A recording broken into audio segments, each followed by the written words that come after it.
Anyway, today we are going to continue in our series called Solomon, where we are learning about the wisest man besides Jesus who ever lived.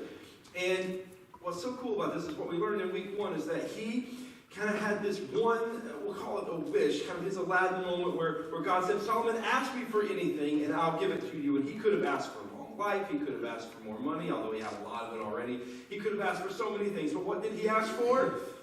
Wisdom. You guys are all over this. And then he built his whole life around this idea of wisdom. And wisdom, by our definition, is the ability to be able to see things from God's perspective and put that into practice in your life. And so he built his whole life about this. And then we learned last week that the foundation of his wisdom wasn't in his own ability. It wasn't in his own strength. It wasn't in his own wisdom. It was in this idea that he knew who God was. And he knew what God was. And he built his whole foundation of wisdom on that. Well, today I want to talk to you guys about Solomon a little bit later on in his life and something crazy that happened to him, considering all the wisdom and all the things that he had going for him.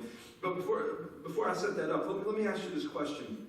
How many of you have ever maybe been watching TV or flipping through the channels, or you're going on the internet and you see kind of one of these "Where Are They Now" stories? Have you ever seen one of those? Where are they now? Where, it was somebody that used to be in movies all the time or used to be on TV all the time, and then they kind of dropped off and you didn't even realize it, but now you're like, come to think of it, where is Meg Ryan? And why isn't Emilio Estevez in anything anymore, right?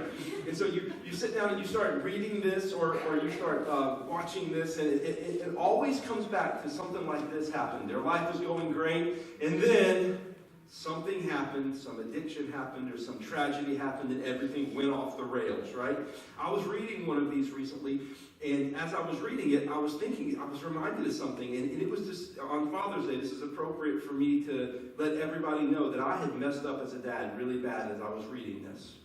Because I was reading Where Are They Now? About Ralph Macchio, a.k.a. the Karate Kid, a.k.a. Daniel LaRusso, in the greatest movie of all time. And it just dawned on me, I'm a terrible father because my kids are 12, 9, and 7, and I have not made them watch this yet. And it just hit me. Like I realized how horrible. And so I set at least one of them down, and I said, we're watching this movie that I used to love when I was a kid. They were like, God, do we have to? I said, this was my favorite movie as a kid. They were like, but is it like in black and white? And I was like, no, it's not in black and white.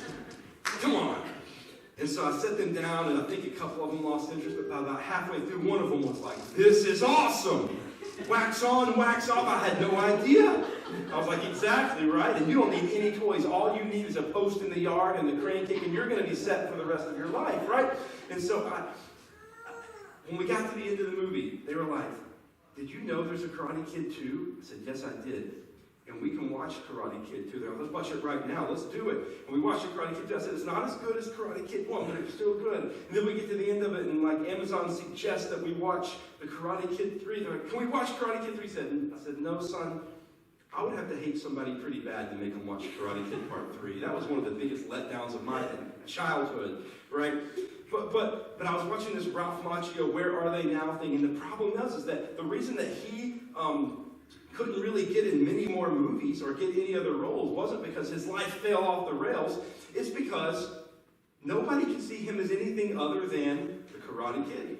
And so he didn't get any other roles because that was the only role he could play. So much so that they had to do a reboot of the entire movie thing, and you can watch it now on YouTube, I think. So anyway, all that to say, where are they now? Solomon's life, later on in his life, could actually be a video of a Where Are They Now? Because he had everything. Everything up into 1 Kings chapter 11, which we're going to get to in just a second, everything up to that point had been about his fame, his fortune, his glory. Every move that he had made had been perfect. And then all of a sudden, seemingly out of nowhere, we're going to find that it wasn't out of nowhere, but it seems kind of like out of nowhere, boom, he drops off. And everything begins to go down for him in his life.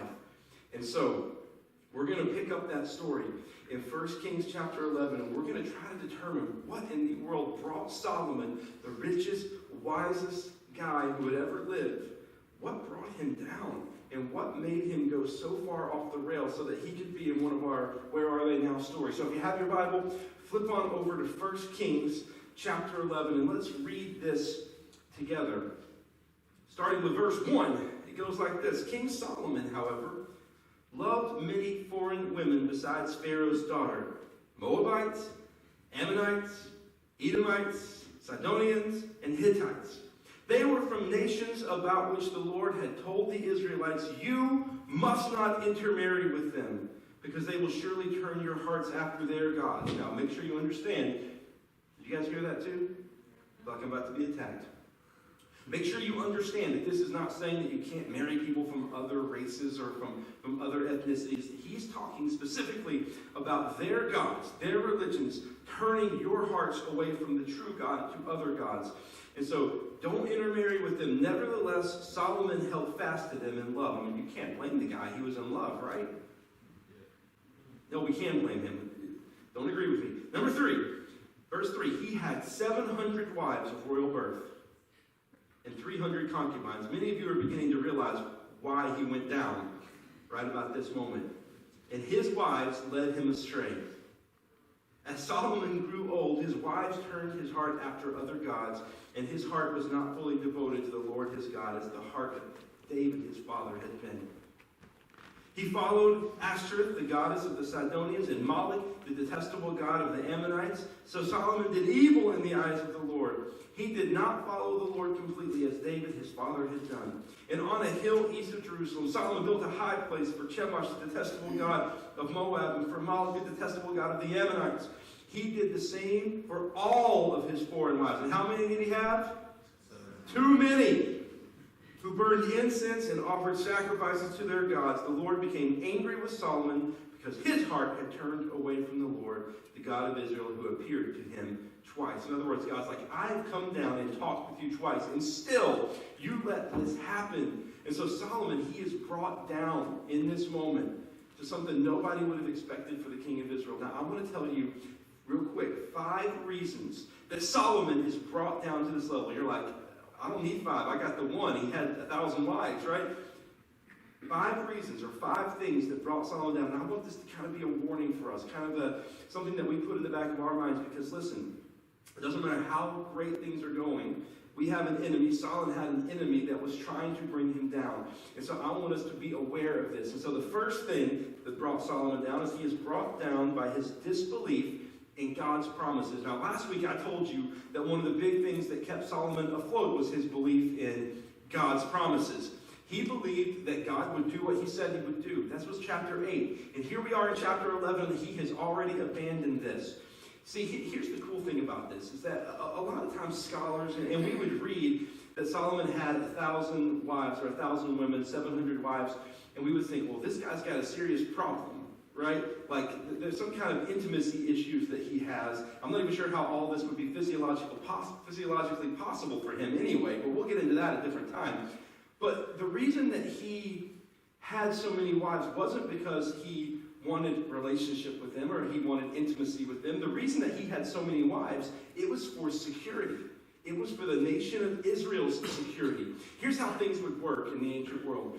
If you were a nation, and you were a king of this nation, and you wanted to make a treaty with another nation so that that nation would not attack you, what you would do is you would go and ask to marry the daughter of the king of that nation, because they are less likely to attack you if their daughter is now the queen or one of the queens of your nation. Does that make sense? And so if you notice here, it says that he had married 700 women of royal birth, meaning 700 princesses. Right? So imagine Anna and Elsa right there. He's marrying them all. And the reason that he is doing this is not so that he can have a relationship with them. The reason that he is doing this is so that the nations will not attack him. He wanted the security for Israel, and he did it. Now the problem though, is that God had already promised him something. Very specifically promised him, you do not need that type of security. I'm all the security that you need. I am everything that you need to protect you from all these nations that may come attack you. And Solomon got to a point and says, yeah, I hear you, but I'm going to marry 700 princesses anyway and call it a day because I want that security. And so all of a sudden, for some reason, Solomon began backing away from the promises of God. He began backing away from everything that he believed, what he had based the foundation of his whole life and wisdom on. He said, I'm going to do it my way instead. He is brought down by a disbelief in God's promises.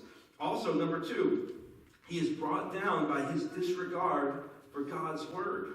He is brought down by his disregard for God's word in a number of ways. God had already told him, listen, you're not supposed to marry that many people. It seems like common sense, right?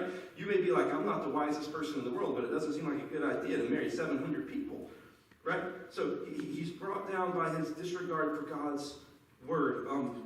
God told him not to marry people of a different faith. What did he do? Good. One of you got it. He married people who had these gods, and God told him also, don't multiply your gold. This is a good lesson for all of you, okay?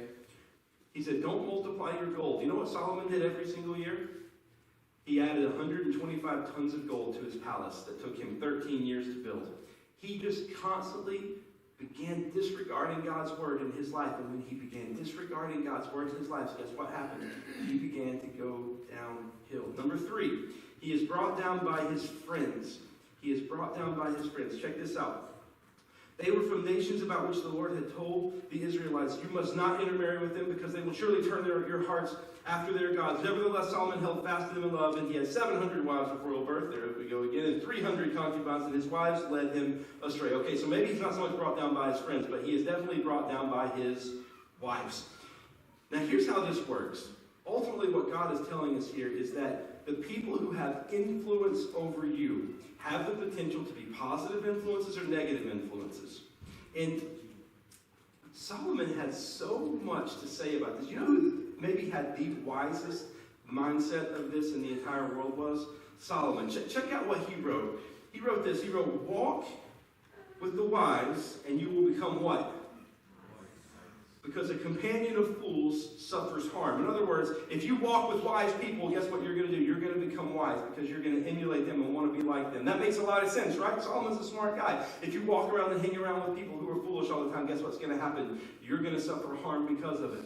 He's brilliant. He also said this, the righteous choose their friends carefully, but the way of the wicked leads them astray. The righteous choose their friends, or who will have influence over them carefully. The righteous choose their friends carefully. Now, you may be asking a question in your mind, well, does that mean that we're not supposed to interact with anybody who could potentially have a negative influence on us? Or we're not supposed to interact with anybody that's not like a Jesus follower or doesn't go to my church? And the answer to that is no, of course not. But we need to be consciously aware of who we are trying to influence. Okay, I want you to think about it like a circle. Everybody ready? You got to picture this. I should have had something up here that I could draw on, but you got to picture this with me. Everybody see the big circle here? I know it's not a perfect circle. It's more like an egg, misshapen egg. But pretend this is a circle. This is inside of this circle is everybody you know. I want you to think about them. Everybody got it? Now, this is the person on the outside of the circle is the person that you get your nightly ice cream from Stewart's from. Maybe that's just me. Or it's the person that you go and you see at Walmart once a week when you buy groceries or wherever it is you go. Now, here's the question. Are you supposed to let that person have a great influence in your life? Only two of you know that. Okay, the rest of you know you're not supposed to let this person have a great influence in your life. You shouldn't be at the Walmart counter being like, I just really need some life advice. Could you help me? Right? That's not a good thing to do. It holds up the line. People let me get angry about it. So don't do that. But listen, so this is this outer rim of everybody that you know. Then there's another circle or another misshapen egg inside of that circle. And inside of this circle, there's going to be people that you, maybe acquaintances, maybe somewhat friends. These people would be like your neighbors. These people would be people that you see on a regular basis, but maybe you're not great friends with. Now, here's the real question. Should these people have an influence in your life?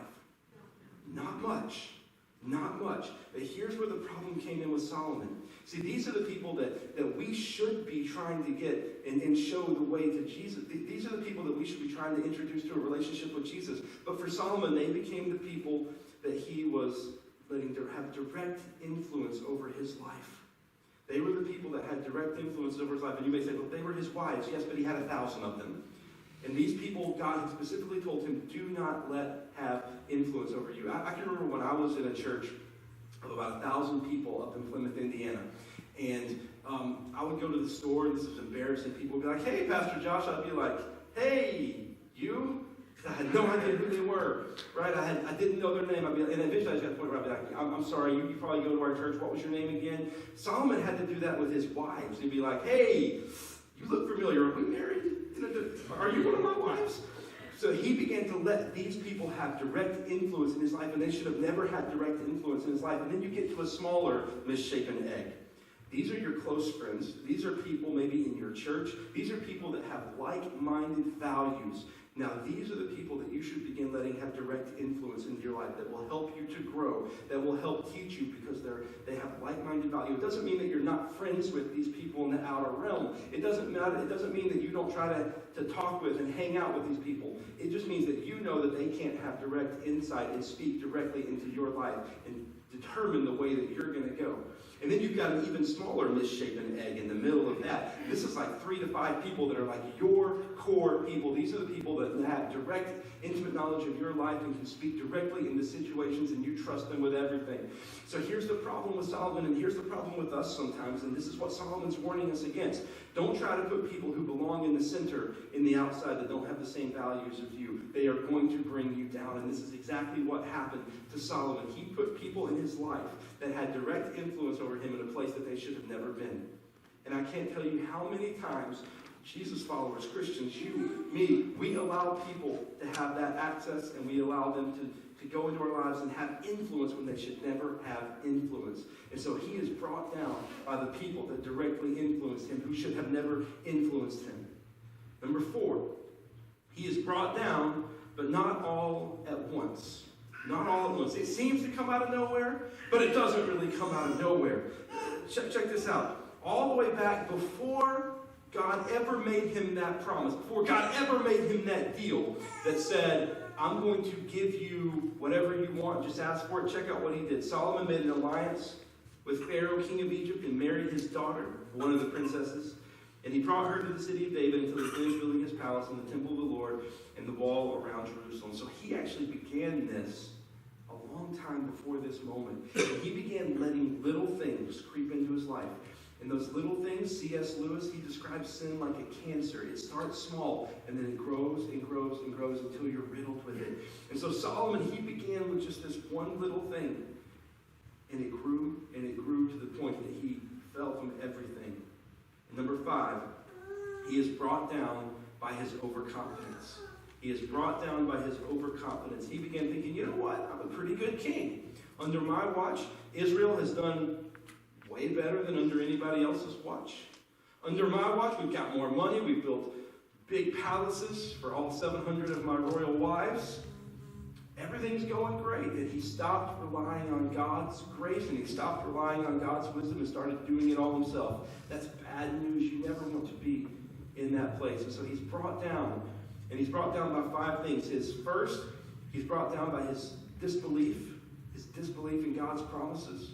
Number 2, he's brought down by his disregard for God's word. Number 3, he's brought down by his friends/wives. Hopefully only half of that is a problem for you. He is brought down, but not all at once, and he is brought down by his overconfidence. And so what happened when Solomon was brought down by all this? Check this out. Verse 11. So the Lord said to Solomon, since this is your attitude, and you have not kept my covenant and my decrees, which I commanded you, I will most certainly tear the kingdom away from you and give it to one of your subordinates. Nevertheless, for the sake of David your father, I will not do it during your lifetime. I will tear it out of the hand of your son. Yet I will not tear the whole kingdom from him. I will give him one tribe. You see, Israel was separated into 12 tribes. It's kind of a weird thing. There were 12 tribes that made up the entire nation of Israel. And he said, you get to keep one of them that you're going to kind of be your family line gets to be the ruler of. And one tribe for the sake of David my servant and the sake of Jerusalem, which I have chosen. Which tribe do you think that they got to keep? We'll see any good scholars in the room. The tribe of Judah. Somebody says it, Judah. Now, do you know who would eventually come from the tribe of Judah? Jesus. You guys are talking a bunch this morning. Jesus would come from the tribe of Judah and make right everything that Solomon had made wrong. Then the Lord raised up against Solomon an adversary, Hadad the Edomite, from the royal line of Edom. And so Solomon, who had everything, is brought down because of his sin, because of his disbelief. And it kind of ruined everything that he had done. Now, here's a problem that I see happen so many times, and so many of us, is that we start well, but we finish very, very poorly. We start well in this relationship with God that we have, but we finish very, very poorly. And so I think if he had been able to read this verse from Hebrews chapter 12, that an author would come around 1,000 years later and write, check this out. It says, therefore, since we are surrounded by such a great cloud of witnesses, let us throw off everything that hinders and the sin that so easily entangles. This is what Solomon could not do.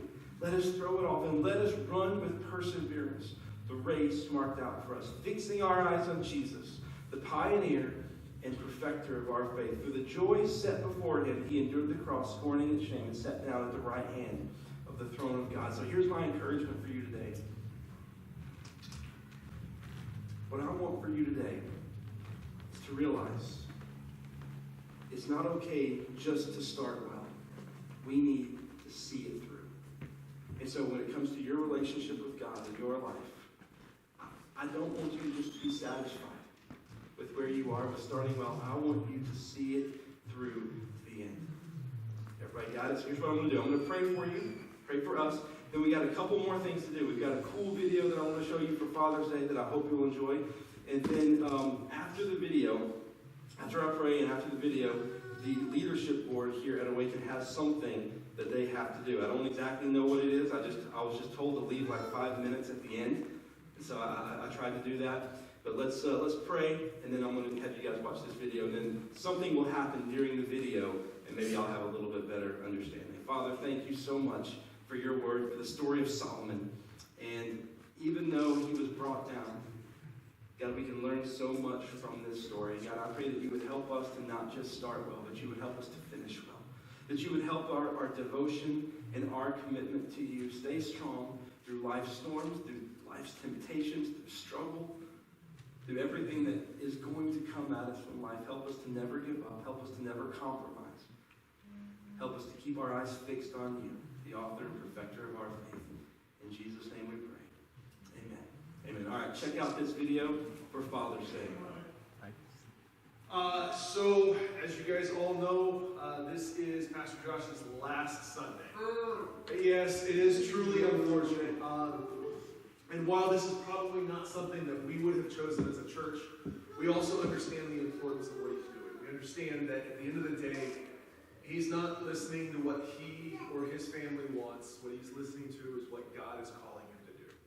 And as a church body, specifically the leadership board, but I think as a church body as a whole, we really feel that the right way to do this is to send him out. We are sending him out to be a missionary. To be a missionary in the dark place of Alabama. But the way we want to do this is we want to just come together and give everybody an opportunity to lay hands on Pastor Josh and pray for him. So I'm going to ask you to come down here. And so the members of the leadership team that are here, most certainly please come up. Anybody else that would like to come forward and just place your hands on Josh. We're gonna pray him out. We're gonna pray for protection for him as he drives. We're gonna pray for awesome, strong, foundational relationships for he and his family as they begin this work in this new church. We're also gonna pray for this other church body. I don't even know what church you're going to. So we're going to pray for this church body as well. And at the end of the day, it's just we want him to continue to follow what God is calling him to do. And we do trust that God is going to take care of him. So, Father God, we thank you so much for the Woods family. We thank you for the 6 years that you gave us to enjoy them and everything that they brought into this church. They poured their hearts and their souls into this church, God, and it shows. Father, it is truly a wonderful blessing to have said that Josh Woods was the pastor of Awaken Church. And Father, as much as it breaks our hearts to see him go, we know that what you have in store is even better for us. And so we pray on him your blessings. Father, we pray that you would watch over him as he begins this long drive again this afternoon. Father, we pray for his family, that you would keep your hand over them, and that the Woods home would be one that is distinctive in their neighborhood, God. That it would be something that is very clear that the presence and power of God resides on this home. That as they continue to seek your will and as they desire to obey everything that you call them to, God, that your work and your power will be evident in everything that they do, everything that they touch, everything that they say. Father, we pray for this church body that they are going to. God, we ask that you would rise up among this church leaders that would be able to walk step by step with Josh, and that they would be able to quickly capture his vision for what he desires to do, where he sees God leading this church. God, that they would be able to quickly get on board with that and begin to make this change. Father, we pray that in all of this, you would be glorified. We pray these things in your name. Amen. Thank you, everybody. I greatly appreciate it. You guys can go sit down, and I'll just make a kind of final remark here before we all go. It's been an incredible 6 years to be able to be here, to be the pastor of Awaken, and it's bittersweet for us. It really is. I love these relationships that I have with each and every one of you, and the opportunities that I've had to sit down and talk and be a part of your lives and go through so much. It's been incredible. I plan on staying on social media, keeping track of all of you, not spying, but keeping track of what's going on in your lives, and part of us will always be here. So thank you. Thank you for these 6 years, and I look forward to seeing how God is going to use this church and use you specifically at this church. I strongly believe that the best days are ahead and not behind, and I hope you believe that, and I hope you pray for that, and I hope you commit and devote yourself to that. And for whoever comes next, that you would commit and devote yourself to this church and to seeing this church continue to see many, many people come to know Jesus. That's my prayer, and I hope it's your prayer. So thank you, and it's not the end forever. I'll see you all again at some point, and I'll keep track of you / stalk you online. Thank you guys so much. Thank you. Have a great Sunday. Someone will see you back there next week.